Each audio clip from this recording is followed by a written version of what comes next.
America ഇറാനിൽ നടത്തിയ ഈ അനാവശ്യ ആക്രമണം കൊണ്ട് ലോകത്തിനുണ്ടായ നഷ്ടം എത്രയാണെന്ന് ഇപ്പോൾ ഒട്ടുമിക്ക രാജ്യങ്ങളും മനസ്സിലാക്കി കഴിഞ്ഞു.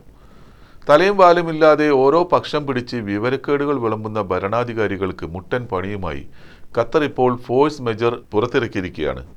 എന്താണ് ഫോഴ്സ് മെജർ? ഒരു രാജ്യം മറ്റു രാജ്യങ്ങളുമായോ കമ്പനികളുമായോ ഉണ്ടാക്കിയതും നിലനിൽക്കുന്നതുമായ നിയമപരമായ കരാറുകൾ നടപ്പാക്കുന്നതിൽ തങ്ങളുടെ നിയന്ത്രണത്തിലല്ലാത്ത അപ്രതീക്ഷിത സംഭവങ്ങളാലോ കാരണങ്ങളാലോ അത് നടപ്പാക്കുന്നതിൽ നിന്ന് പിന്മാറാനുള്ള നിയമപരമായ ഒരു വ്യവസ്ഥയാണ് ഫോഴ്സ് മെജർ. അതായത് ഖത്തർ LNG LPG തുടങ്ങിയ ഗ്യാസ് സപ്ലൈ ചെയ്യാമെന്ന് മറ്റു രാജ്യങ്ങളുമായി ഉണ്ടാക്കിയ പ്രകാരമുള്ള കരാറിൽ നിന്ന് താൽക്കാലികമായോ സ്ഥിരമായോ പിന്മാറുകയാണ് എന്നർത്ഥം. കാരണം മറ്റൊന്നുമല്ല, ഇറാന്റെ മിസൈൽ ആക്രമണം മൂലം അവരുടെ ഗ്യാസ് പ്രൊഡക്ഷൻ ഇൻഫ്രാസ്ട്രക്ചറിന് വലിയ നാശം സംഭവിച്ചിരിക്കുന്നു. അത് പുനഃസ്ഥാപിക്കാൻ ചിലപ്പോൾ വർഷങ്ങളെടുത്തേക്കാം. ഇതോടുകൂടി യൂറോപ്പിനും മറ്റു ചില ഏഷ്യൻ രാജ്യങ്ങൾക്കും കനത്ത അടിയാണ് കിട്ടിയിരിക്കുന്നത്.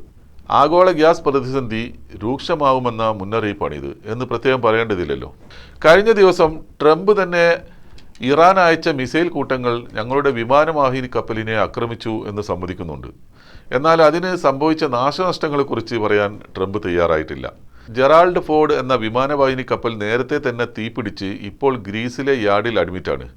ഇപ്പോൾ അബ്രഹാം ലിങ്കണും നല്ല പണി കൊടുത്തുവെന്ന ഇറാന്റെ വാദം ശരിവെക്കുന്നതാണ് ട്രംപിന്റെ പ്രസ്താവന.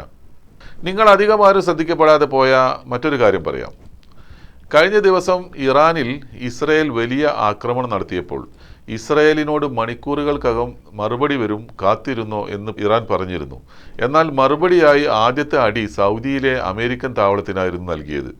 ഇതിലൂടെ സൗദിയിൽ 3 ഫൈറ്റർ ജെറ്റുകൾ തകർത്തതിൽ $500 മില്യൺ വില വരുന്ന E-3G എയർബോൺ റഡാർ വിമാനമടക്കം ചാമ്പലായി. നിരവധി സൈനികർ മരിക്കുകയോ പരിക്കേൽക്കുകയോ ചെയ്തിട്ടുണ്ട് എന്നാണ് റിപ്പോർട്ടുകൾ.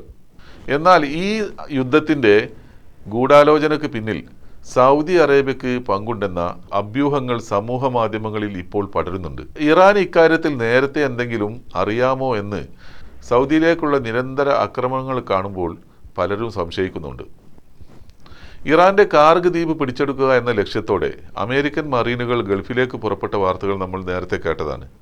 എന്നാൽ ഇറാൻ കഴിഞ്ഞ ദിവസം കുവൈത്തിലെ ഒരു തന്ത്രപ്രധാന സ്ഥലത്ത് ഇറങ്ങിയ ഇവർക്ക് നേരെ മിസൈൽ അയച്ച് ഈ സൈനികർക്ക് വന്നിറങ്ങിയ ഉടനെ തന്നെ കനത്ത നാശം വിതച്ചതായാണ് ന്യൂസുകൾ. ഇതിനിടയിൽ UAEയിലെ ഒരു വമ്പൻ അലൂമിനിയം ഫാക്ടറി ഇറാൻ മിസൈൽ ആക്രമണത്തിൽ തകർന്ന വാർത്തകളും പുറത്തു വന്നിട്ടുണ്ട്. എന്തുകൊണ്ടാണ് ഇറാൻ UAEക്ക് ഇത്ര കനത്ത അടി കൊടുക്കുന്നതെന്ന് ചിന്തിച്ചിട്ടുണ്ടോ? അമേരിക്കയുടെ പ്രതിരോധ സൈനിക കേന്ദ്രങ്ങളുടെ മിഡിൽ ഈസ്റ്റ് ആസ്ഥാനമാണ് ഇന്ന് UAE എന്ന് പറയുന്നതിൽ തെറ്റില്ല. അമേരിക്കയുമായി ചില പങ്കാളിത്ത കരാറുകൾ അവർ ഒപ്പിട്ടിട്ടുണ്ട് എന്നാണ് വാർത്തകൾ. CIA പോലുള്ള പല തന്ത്രപ്രധാന ഓഫീസുകളും അമേരിക്കയുടെ പല ഡിഫൻസ് കൺട്രോൾ സംവിധാനങ്ങളും UAE കേന്ദ്രീകരിച്ചാണ് ഇന്ന് പ്രവർത്തിക്കുന്നതെന്ന് ഇറാൻ അറിയാം. ഇത് തന്നെയാണ് ഇതിന് കാരണം.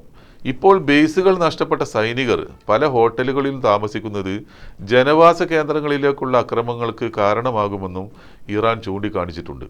കരയുദ്ധം തുടങ്ങാൻ പോവുകയാണെന്ന അഭ്യൂഹങ്ങൾ വന്നു കഴിഞ്ഞു. അങ്ങനെ സംഭവിച്ചാൽ സ്വാഭാവികമായും അത് ആരംഭിക്കുന്നത് UAE, സൗദി അറേബ്യ, കുവൈത്ത് പോലുള്ള രാജ്യങ്ങളിലെ ഏതെങ്കിലും ഒന്നിൽ നിന്നാവും.